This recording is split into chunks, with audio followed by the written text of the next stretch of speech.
장관 답변하시면서 굉장히 인상 깊은 얘기를 했어요. 우리 국민들은 지금보다 더 나은 민주주의와 법치주의를 누리실 자격이 있다고 생각한다. 제가 그렇죠? 법정에서 한 말입니다. 그리고 국민의 인권 보호, 권익 보호를 위해서 최선을 다하겠다라는 얘기들. 그거 관련해서 참 묻고 싶은 건 많은데 시간이 한정돼 가지고 그런데 제가 지난번에 정무직 공무원하고 정치인의 차이에 대해서 말씀을 드린 적이 있고 정무직 공무원으로서 정치적 중립을 지켜야 되는 의무에 대해서도 설명을 드린 바가 있어요. 역시 헌재 결정에 근거해서 지금 잠깐 말씀하시는 거 보면은 그냥 모르는 사람이 들으면은 굉장히 뭔가 논리적이고 그럴싸한 내용이 있는 것 같은데 제가 듣기에는 이게 지금 앞뒤가 안 맞고 적어도 대한민국 국무위원으로서 하실 수 없는 얘기가 좀 포함되어 있는 것 같아서 지적을 드리고자 합니다. 인사검증과 관련해서 책임 여부를 물으니까 제가 알았다면은 그렇게는 하지 않았을 것이다라는 말씀을 반복하고 계세요. 그 장관의 보좌기관으로서 인사검증관리단을 설치를 하고 또 청와대하고 협업을 하고 하는 과정에서 이게 법무부에 두는 게 맞냐라는 논의가 있었을 때 아니 이런 문제가 생기면 저한테 묻고 저를 질타하시지 않겠습니까? 라고 말씀하신 적이 있잖아요. 그래서 질타를 받고 있는 거고요. 그런데 거기에 대해서 질타를 받는 사람의 태도는 그래서는 안 돼요. 과거에 잘 기억하겠지만 저기 철책선이 뚫려가지고 누가 월북하거나 월남하는 사람을 발견하지 못하고 이러는 경우 있어요. 그 병사들이 실수를 하는데 사단장이 보직해임 당합니다. 그때 사단장이 언론에 나서가지고 뭐 책임감은 느낍니다만 앞으로 제도 개선을 해야지 이걸 어떻게 다 막을 수 있겠습니까? 한계가 있습니다라고 변명하는 거 본 적 있어요? 그게 지휘관의 책임이고 지도자의 책임이고 국무위원으로서 법무부 장관이 보좌기관으로 인사검증관리단을 운영하고 져야 할 책임이라는 거를 좀 인식하시면 좋겠습니다. 판결의 효력과 관련해서도 왜 헌재 결정의 효력을 지금 부인하는 듯한 태도를 부인하는 것처럼 보이기 때문에 그런 질문을 하는 거예요. 그리고 그 내용에 대해서 답변하는 과정에서 그렇게 얘기를 했더라고. 한명숙 총리 사건 재판 효력도 부인하시던 분들이 뒤집으려고 했던 분들이 할 얘기는 아닌 것 같다. 그런 얘기를 하려면 한명숙 총리 사건 소수 의견에 담겨 있는 그 검찰 수사의 위법을 지적했던 부분에 대해서 인권을 보호하고 국민의 더 나은 법치주의와 민주주의를 위해서 법무부가 무슨 노력을 하고 있는지를 명확하게 입증하고 국민에게 확인하게 한 다음에 그런 얘기를 할 자격이 생기는 거죠. 그리고 강제징용과 관련한 대법원의 거듭된 판결의 효력을 부정하고 있는 현 대통령과 외교 정책에 대해서 법무부 장관으로서 그리고 당시에 강제징용 판결과 관련한 그 판결을 지연시키기 위해서 대법원이 벌였던 그 사법농단 사건을 수사했던 당사자로서 이것이 법치주의와 민주주의에 저해되는 것이다라는 걸 지적하면서 얘기를 해야지 균형이 맞는 거죠. 소수 의견에 네 사람이나 되는 분이 제 의견을 동조했기 때문에 저도 할 말이 있습니다라고 얘기할 게 아니라 대한민국의 법치주의와 민주주의 시스템에 의해서 이런 결정이 나왔으면 그동안에 본인이 주장했던 바가 받아들여지지 않은 점에 대해서 국민께 일단 사과를 드리고 그리고 그 소수 의견에서 지적한 점에 대해서도 고려해 주셨으면 좋겠다 하고 나오는 게 맞는 것이지 한명숙 총리 소수 의견은 한마디도 얘기하지 않는 사람이 본인과 관련된 거에 대해서 소수 의견을 얘기한다는 것도 앞뒤가 안 맞는 거라고 생각합니다. 자, 지금 인사검증 과정에서 본인이 얘기를 하지 않는데 어떻게 알 수 있느냐라고 얘기했어요. 지금 얘기하지 않았습니까? 정순신 실명을 검색해도 판결정보 검색 시스템에 나온다. 그리고 대한민국 공영방송의 메인 뉴스에서 보도한 사건이고 거기에 A씨라고 했건 기혁씨라고 했건 누구나 다 이 사람이 누구인지 짐작할 수 있는 일이고 통상 법무부와 대검의 관행상 대변인실은 그런 보도가 있으면 그게 누군지를 확인합니다. 근거를 알려드릴까요?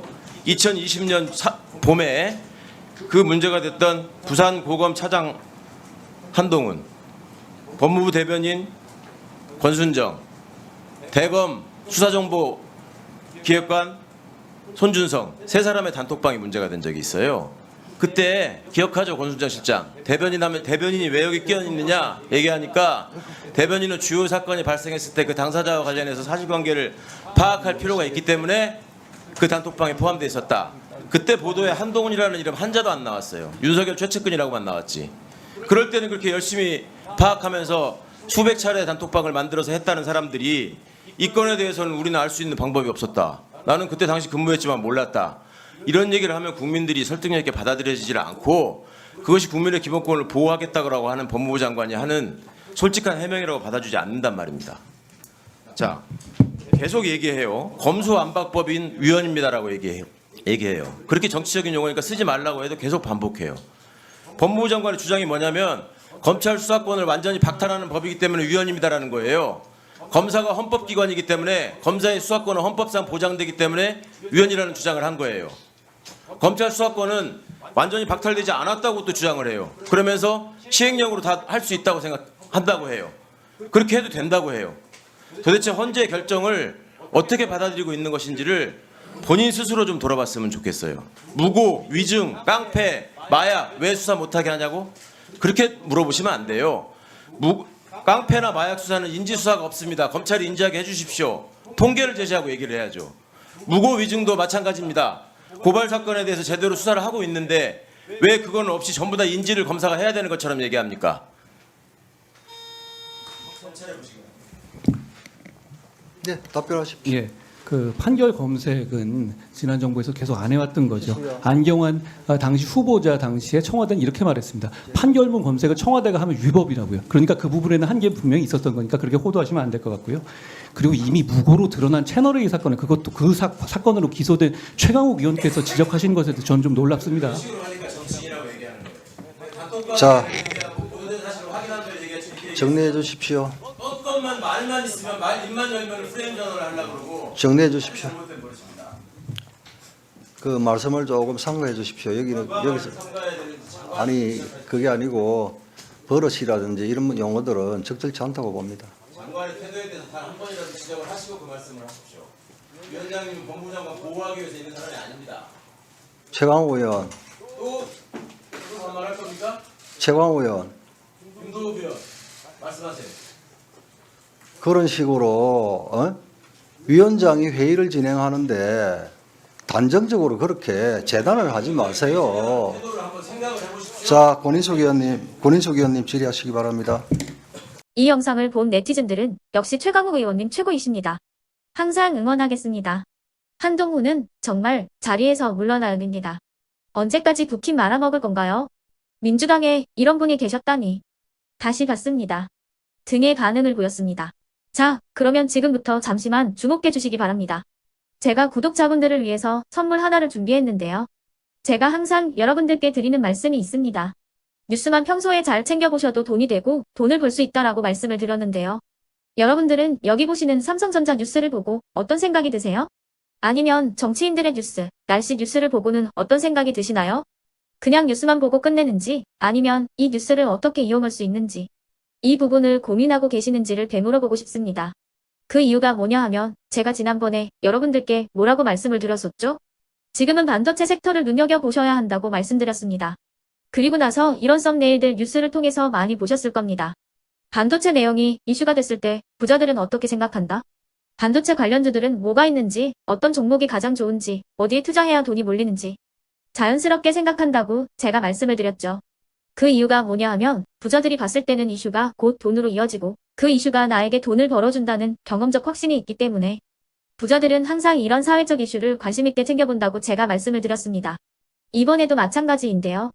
제가 지난번에 시청자분들과 함께하는 주식으로 수익 내기 이벤트를 진행했었죠. 당연히 100% 무료로 진행을 했었고요. 여기 보시면 아시겠지만 제가 지난번에도 구독이라고 보내주신 모든 시청자분들께 반도체 관련주 중에 가장 크게 급등할 딱 한 종목, 많은 종목도 아니라 한미반도체 한 종목을 여러분들께 추천드렸어요. 그러면서 여기 나와 있는 대로 정확히 얼마에 매수해야 하는지 그리고 수익률이 어느 정도 나왔을 때 팔아야 하는지를 이런 부분들까지 여러분들에게 정확히 알려드렸었는데 지금 실제로 어떻게 되었다? 오른쪽을 보시면 아시겠지만 제가 지난번 문자 발송으로 이 한미 반도체를 소개해드리고 나서 실제로 이렇게 5배 이상 어마무시한 상승이 나왔습니다. 100만 원만 투자를 했어도 무려 500만 원이 넘는 수익금이 생긴 거죠. 그래서 당시에도 굉장히 많은 분들이 제가 드린 이 한미 반도체로 수익을 내실 수가 있으셨을 텐데요. 다시 한번 축하드린다고 말씀을 드리겠고 이번에도 마찬가지입니다. 앞으로도 2024년, 2025년 계속해서 기대해볼 섹터는 AI입니다. 그 중에서도 AI 반도체는 그 누구도 부정할 수 없는 미래성장 산업입니다. 그러면 우리가 어떻게 생각해 볼 수 있을까요?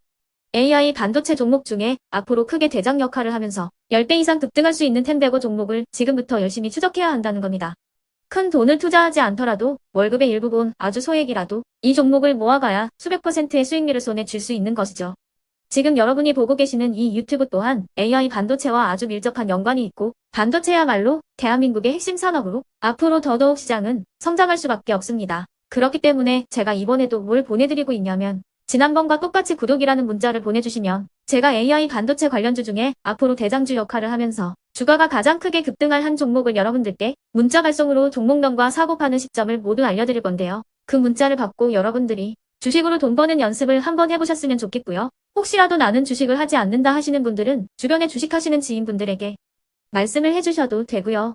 아니면 연세가 있으셔서 투자가 어렵다 하시는 분들은 이 종목을 자녀분들에게 한번 사봐라. 이걸로 한번 수익을 내봐라. 이렇게 조언을 해주실 수도 있는 거겠죠. 그래서 지금 이 영상을 보시는 시청자분들 중에 나도 이번 종목이 좀 궁금하다 하시는 분들은요. 누구나 상관없이 그리고 어느 시간대나 상관없이 부담없이 010-2514-5930번으로 구독이라는 문자 보내주시면 제가 이번에도 똑같이 무료 추천 급등주 문자를 보내드리겠습니다. 이해되시겠죠? 제 번호 010-2514-5930번으로 구독이라는 문자 보내주시면 여러분들이 직접 이슈를 통해서 돈 버는 연습을 해보실 수가 있는 거고 제가 돈을 받는 것도 아니고 투자를 대신해 드리는 것도 아니기 때문에 부담 없이 신청해 주시면 되는 겁니다. 그리고 수익이 나면 저는 다른 것은 하나도 바라지 않습니다. 제 채널에 구독, 좋아요 한 번씩만 눌러주시라 이렇게 다시 한번 말씀을 드리겠습니다.